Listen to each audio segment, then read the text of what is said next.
We're talking compassion today, live in the lab with myself and Dr. Bruno Cagnacio, as well as an introduction to Bapl HQ. Today, live in the lab. Hi, I'm Keith Bilous, and this is Live in the Lab. All right.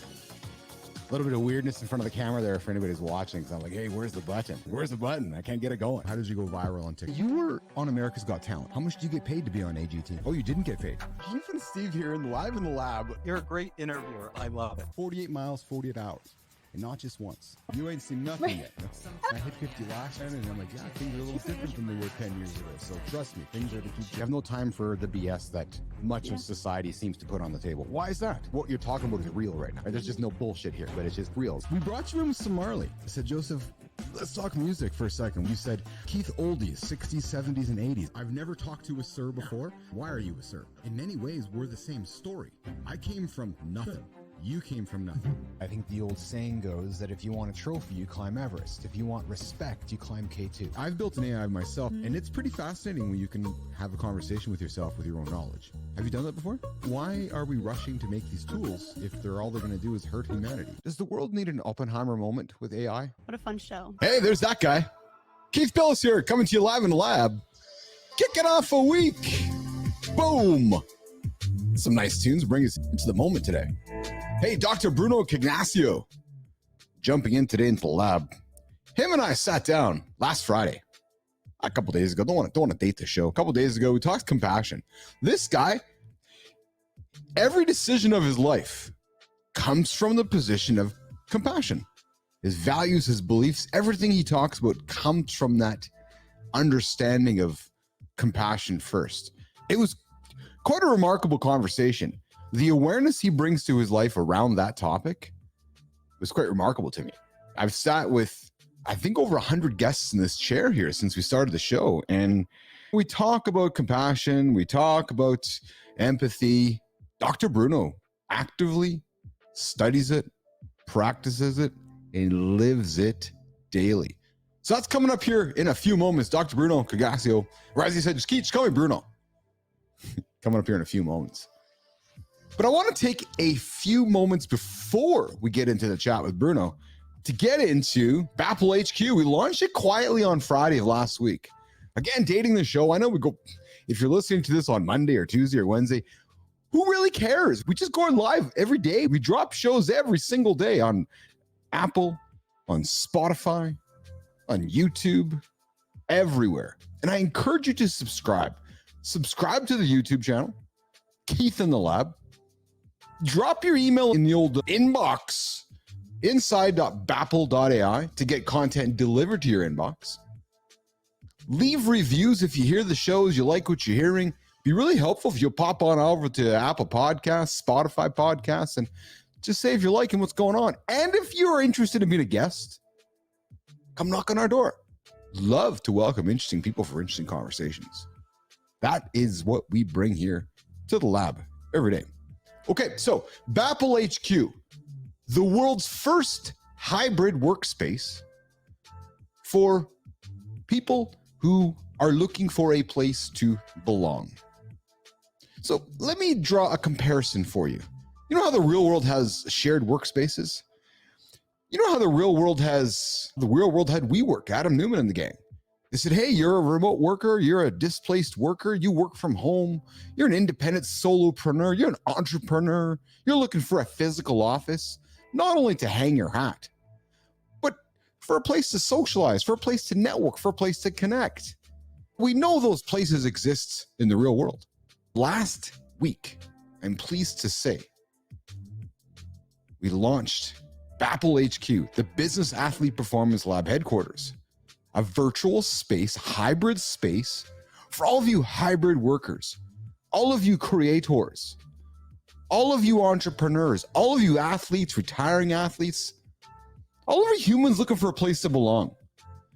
Maybe you're working for a company that practices hybrid or remote work, but maybe you don't feel connected. Maybe you're looking for a place to learn from others, to network with others, to gain knowledge from others. Maybe you're one of those humans that work in an environment that you go to the office, you work remotely, but you still feel like you don't know where to go. I'm giving you that option. I'm inviting you to Bapl HQ, a hybrid workspace where you never know who you're going to run into. So imagine a building. Imagine a physical building in a virtual space where you see members in the gym, members in the office, members in the theater, people you can walk on over and talk to, people you can network with, connect with, interact with, learn from. Maybe you want to bring your course to the lab.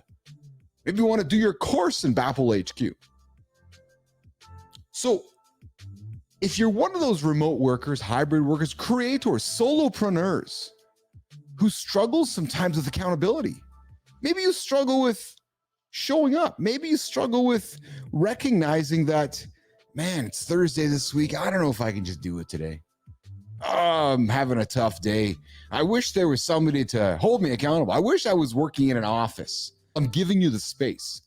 Bapl HQ is a space for all these independent creators to come together, mingle, interact, instant audio connections, instant video connections, instant connections to other members to help you grow, help you be accountable. Again, just like if you were going to a real world gym, real world training facilities, real world building, place to socialize. So that's Bapl HQ. Knock on my door, DM me, say, hey, Keith. I'm like, yeah, I want to join Bapl HQ. All right, let's do it. Bring your knowledge. Come get a seat. We'll give you a seat. We still have corner offices available. If you don't take them before Die Manual does, hey. So Bapl HQ launching. We launched last week, and we are slowly rolling out to largely whoever wants to join. Somebody who is accomplished, somebody who's eager, somebody who's wants to show up, does show up, looking for a partner to show up. Come join us in HQ. More details coming. We're slowly revealing more details, slowly revealing how all of it's going to work. It's powered by Rome HQ. Howard Lerman and the gang launched Rome. It is awesome. It is your ultimate headquarters in your pocket. And I said to myself, that is the vision for what I'm trying to bring to life. So, all right, let's pivot our attention to we got the guy singing over top me, so it's just probably time for me to stop talking. Dr. Bruno Cagnacio is going to jump into the lab here. We're going to talk compassion. So why don't I just slide out of the way, and why don't we bring in Dr. Bruno to talk to us about Monday discussion about compassion. No complaints at all. If I'm going to complain, nobody's listening anyways. This is a good thing. So you're a very positive person. Oh shit, yeah. I'm very positive, dude. Yeah, absolutely I'm positive. Yeah, I'm a believer that the glass is always mostly full. I agree. It's how you frame things. It's not how things are, but how you frame things. I agree. That's right. Speaking of framing things, so Dr. Bruno Cagnacio joins me here. Did I say your name correctly? Cignacio. So Dr. Bruno Cagnacio joins us today from London, UK. From London, UK, Britain, right? Yes, I'm Italian Argentinian, but I live in London. I'm also British. Excellent. Okay, awesome. So Dr. Bruno is joining us here today, live in the lab with myself, Keith Bilous. Special, awesome episode with Dr. Bruno today. And what I like about Dr. Bruno, when I read some profile, I did a little bit of research, you come from a place of compassion. Oh, thank you very much. You are right. You come from a place where the foundation of your decisions, the foundations of your values, the foundations of your beliefs, the foundations of the way you look forward, all come from a place of compassion. And that struck me, Dr. Bruno, because it is not a common attribute that many share, especially as their lead sentence. So I read that and I reached out. There was no pause. There was like zero pause because I recently published my manifesto, Dr. Bruno. And the first thing that I have in my manifesto is 10 things. My values, my beliefs. I invite you to watch it. It's a 14-minute video. I'll send it to you later.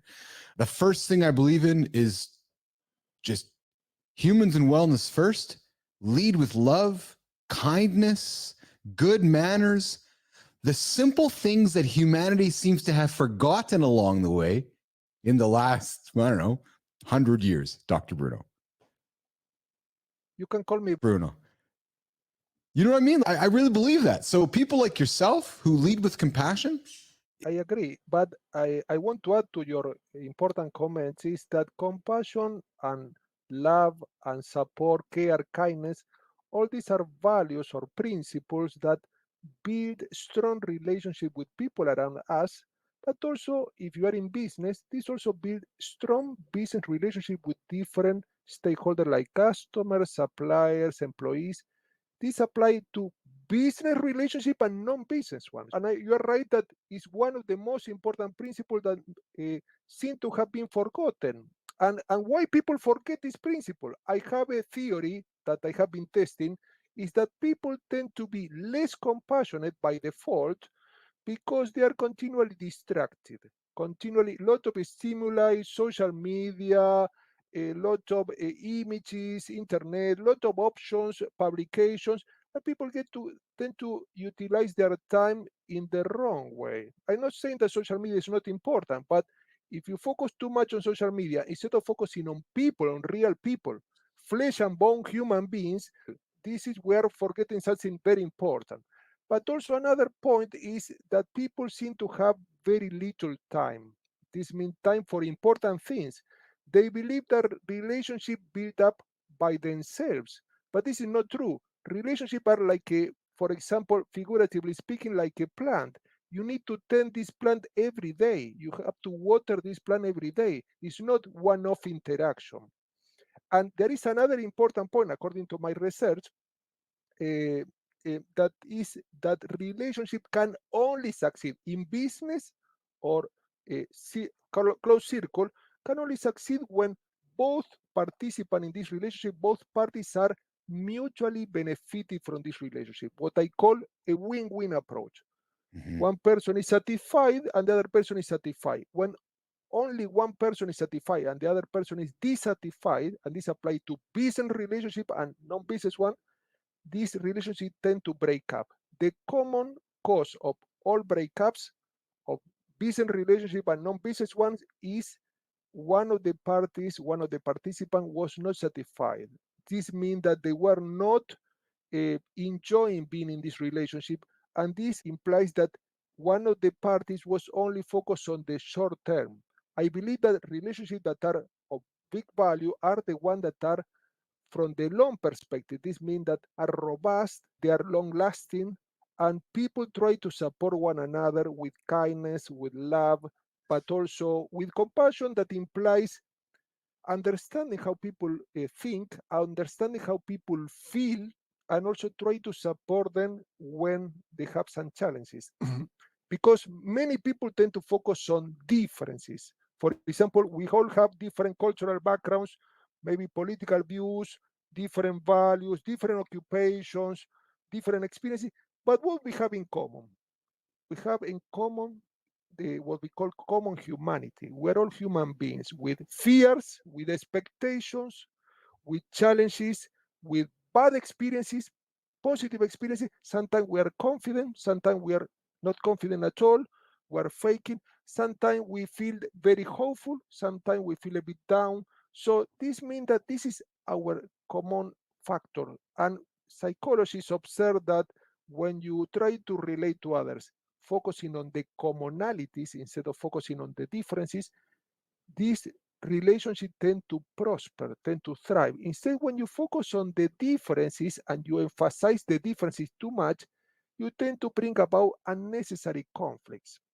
I always want to highlight that differences are important, but you have to welcome the differences from an inclusive perspective and from a diverse perspective, diversity perspective, but also try to look for commonalities. When people engage in a conversation with a stranger or with an acquaintance or a friend, and they talk about common factor, for example, common experience, I went to that place, or I saw that movie, or I listened to that music, this bring about a rapport, bring about stronger bonds. A very simple thing. And especially when people comment about some negative experiences to others that they confide in, and they become vulnerable, and the other person can relate from their own experience regarding these bad experiences in their own person. So these people tend to relate to one another in a much stronger way. So what we want is a strong relationship. Many people will say, I take into account the example of the of business activities. Many people will say that in business the most important thing is money, or the most important thing is technology, or the most important thing is the business plan. And I disagree with all these experts, even I respect them, because the most important thing in business and in life is the human being. You cannot do anything without others because we are interdependent. We rely on others and they rely on us. So if we are relying on others and they're relying on us, wouldn't be nice to have all these people on our side instead of against us? Building a strong relationship in a way that you strengthen the bonds, but you connect not only on a superficial level, because anyone can do this, but you connect much more on an emotional and a mental level, understanding how they feel, understanding how they think, and also try to support one another, because also according to research, when you are generous, and compassion is a way of being generous because you are opening yourself up to others, try to support them. When you're generous with others, you tend to beget more generosity. People tend to act accordingly. There is a very famous principle in social psychology that observe is the principle of reciprocity. If you treat people well, they tend to act in the same way. They tend to respond positively. Instead, when you treat people and you are getting angry at them and you are shouting and you are not being kind to them, these people tend to withdraw, tend not to cooperate, they tend not to relate to you. So this is quite important, the matter of attitude. And I highlight in my latest book, The Art of Compassionate Business, the importance of principles, because many people think about plans, strategies, tactics. These apply not only for business activity, but also personal plans. But we have to understand that the plans are important, but more important than the plans are the principles. The principle is what you stand for, what you support, and principles that are lofty, like a generosity, a gratitude, support, care, empathy, compassion, are principles that are timeless. You can apply this principle to any plan, to any strategy, to any tactic, and also they are perennial, means that they won't expire.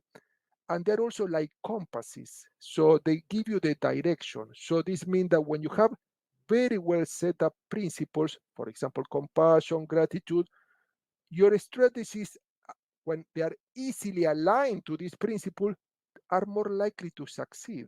Why? Because you're not thinking about only about yourself, but these principles are also others oriented. They're not only self-centered, but they're about others. When you're generous, you relate to others. You are generous to others. When you're thankful to others too. So the idea is that I encourage listeners to think about lofty principles that they can write down on a list that they support, they agree with, and also that they can be the main pillars or foundation for any single activity in their lives. For example, when you make a decision that is probably very challenging, you have to choose only the option that is more aligned with your principles. If you have very clear principles, you easily discard options that are not aligned because you try to abide by your principles.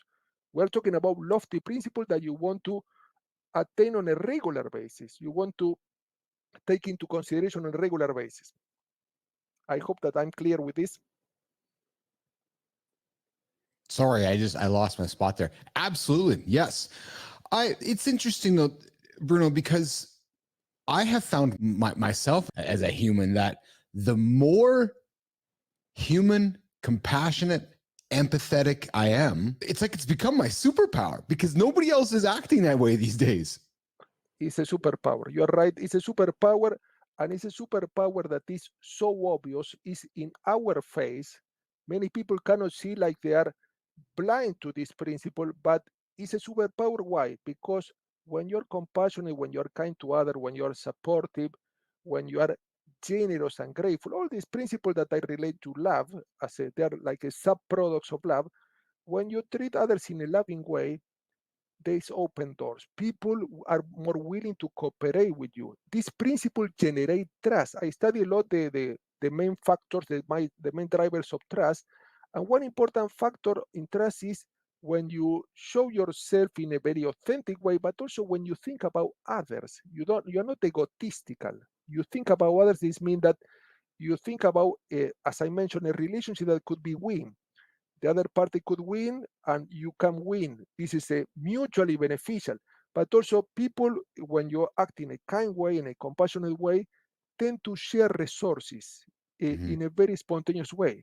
Instead, when you would treat people in a very egotistical way, you think about yourself, people tend to be stingy. They don't want to share the resources because they tend to reciprocate. They tend to match your behavior. So a Mm-hmm. positive attitude is reciprocated by other people adopting the same attitude, positive attitude. Instead, when you adopt in a very self-centered attitude, this means I think about myself, and there are many people in life, we have seen this like this. The other people will say, okay, why I will care about this person if this person is thinking about themselves, so I don't have to relate to this person. People want to feel, this is very important, people want to feel that they count for others. There is a very important human need, that is the need for affinity. People cannot live on their own for a long time. We need to build bonds. Many psychologists observe this, and many social psychologists too. But also, when you relate to others, you want to feel that you are valuable.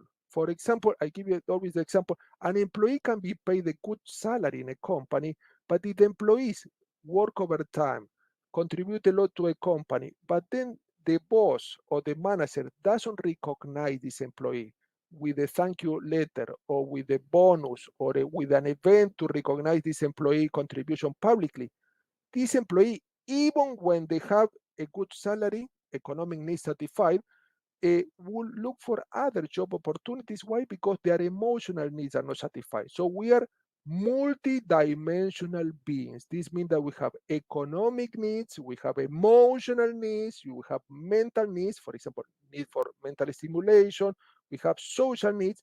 And what I observe in my activity as a consultant and trainer is that many organizations tend, business and non-business organizations tend to focus only on the economic needs. We want these people to have money to pay their bills. This is not enough. But also, if you go to other relationship, for example, no business relation, the same applies. People have multiple needs. First off, you have to, when you want to connect to others, you want to understand that their needs might not be your needs. So we are all different, but also how we can arrive to a situation where both are mutually benefited from each other. Benefited is a term that is used in business. Here, how can we support each other? Will be much more correctly speaking. So how can we support each other? How can we care for each other? How can we trust each other? So I feel that this is the only way, because if not, the other option is breaking up the relationship. When only one party satisfies their needs, this is a bad start. Why? Because the other person start feeling unfulfilled, feeling a bit resentful, maybe angry, maybe left out. And we don't want to be left out. So this is quite important. Bruno, where and how did you get your start with compassion and this Well, okay, purpose? this is Yeah. very important. First off, compassion is related to other principles. First off, being aware that you are naturally compassionate. So there are some training courses on compassion. I respect these courses, but we are all naturally compassionate. We might have forgotten how to be compassionate. According to research, you need only 1 minute to be compassionate with others. Some research give the example of doctors in hospital. For example, you know that hospital have the doctor, the nurses supporting the patient, and the patient in many cases are in a very vulnerable situation. For example, a very serious illness. And in those situations, the patient might be a bit nervous, might be a bit stressed, and some researchers investigated this and observed that when the doctor take only 1 minute to have some kind words, giving a bit of peace to this patient, they say everything will be okay, the patient need less anesthesia, or they need a much more simple treatment, or they need If they have to be operated, the operator is more prone to be going. So the idea is that only 1 minute, this means paying attention to the relationship. We are continually distracted by stimuli from our environment. So this means that we have to refocus our attention to relationship. I don't say that things in the environment are not important, like social media, work, but also we have to continually refocus our attention because in this current era we are continually distracted. And also devoting time. Relationship takes time. So this means that you cannot build relationship without time. For example, I tell you about my case. I have a family and I have my fiancé and a small child, 4 years old. We take one full day a week to go to a park. I could be working more, I could be making more money, but I blocked that day, full day, to enjoy my little child that is gorgeous, and also to enjoy my partner, go to a natural place. Here in London you have a lot of parks. Why? Because not only because going to nature is good for relaxing, but also enjoying as a group, as a family, relating to one another, not talking about worries or chores or who have to pay the bill or what is the problem with work. Enjoy nature and going to a natural place. We try to go to a new park every week because there are many parks here, so we can do this. And the idea is this is so enjoyable. And when you relate to others without the limitation of time, according to research, people tend to become much more revitalized. Companies are discovering this, and you know what many companies are doing here in UK and in Europe? They are doing what we call social events for no reason. For example, they might have 1 day a month to play backgammon. The employees get gathered together to play backgammon, to let their hair down, to have some drink, coffee. Not talking about business topic, not at all. They want to connect on a personal level. The boss can talk to the subordinate at the same level, in a level of equality, because there is no hierarchy in this meeting. So there is no like a chain of command. Nobody's giving order. On the contrary, the people want to know what the hobbies are, how the family is, how the this is wonderful because then people after this meeting go to work and they become revitalized. They become Yes. much more at ease, and also they connect to one another better because they knew the person. Because in business you see only the role, or this is the manager, or this is the finance manager, this is the marketing manager, but behind the role is the real human being, flesh and bone human being with a family, with some needs, with some challenges, with some dreams. So this is quite important. In business, many people use these masks and they believe that this is the human being. It's a persona. It's a it's only a very limited view of the individual. Instead, in this type of meetings, we call no social meetings or non-business meeting, people can relax and people can discover others in depth. Why? Because they can talk about topics that in the busyness of the work environment or in the tight deadlines or multitasking or many projects to be time scarcity. Instead, in this social event, so I always encourage when I train companies to try to organize. This is you are investing in relationships. You are not. Some will say, "Oh, we are wasting time." No, you are investing the time in the best way. You are investing in the human being. This is gold. So it's interesting to hear you say this, and a couple of reasons, Bruno. First of all, just the way that our calendars work today. I know we had this meeting scheduled previously, and we ended up having it today. I will have to wrap up in a few moments due to a family commitment that has come up this afternoon for me, and I did not want to reschedule our conversation again. So I was like, no, I want to sit down with Bruno, get 30 minutes in with him and chat with him, and ideally perhaps get a round two in with you, because I'm really fascinated by this idea of coming at things with compassion. Because recently, Bruno, I have offered up to my audience and I've offered up to the world this, and I would love to hear you listen to what I have to say. You mentioned employers, and you mentioned that you go to employers, encourage them to be compassionate, encourage them to really invest in the humanity of their people, right? And I have floated this idea recently, Bruno, which is If you're going to fire somebody or lay them off or remove them from your organization, wouldn't it be just spectacular if the organization you were leaving was overly obsessed with helping you get to the next stage in your life as a human being?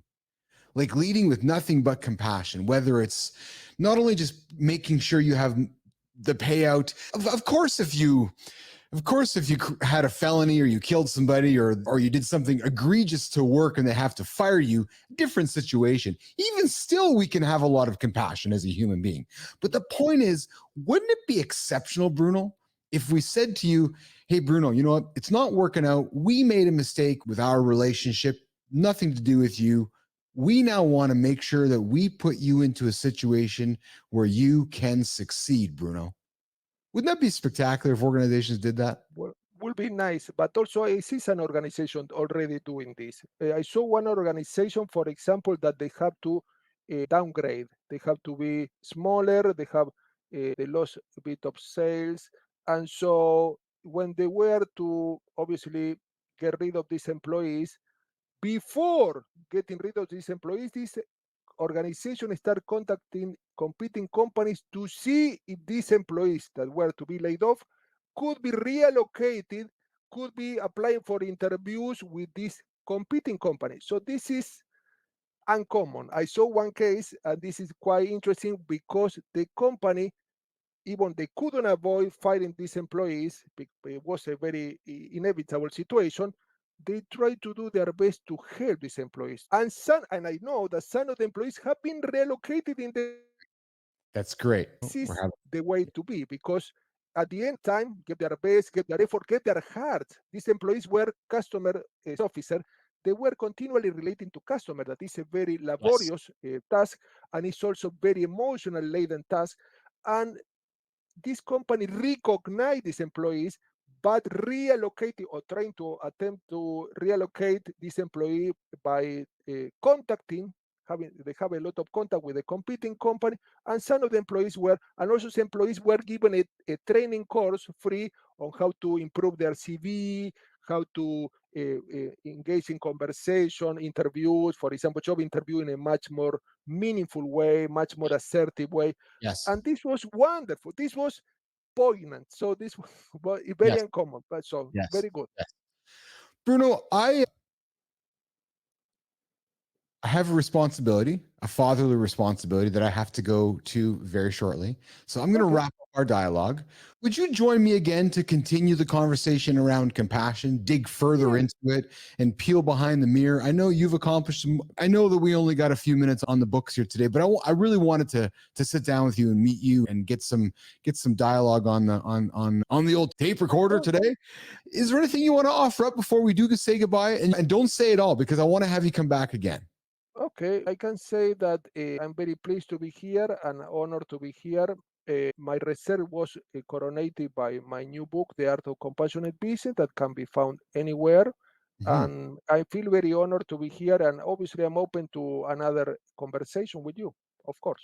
Awesome. I would like that a lot. I would love that a lot, actually. Hang tight. I know we're recording this. Just head on down to the green room. I'm going to say goodbye and I'll walk you back out, okay? Hang tight 1 second. Thank you. All right, so there you had it. Dr. Bruno Cagnacio. I said it right. Compassion. It's the Kool-Aid we're drinking here in the lab, right? Lead with love. Be compassionate, empathetic. I'm telling you, since I discovered this, since I discovered vulnerability, it's like a superpower.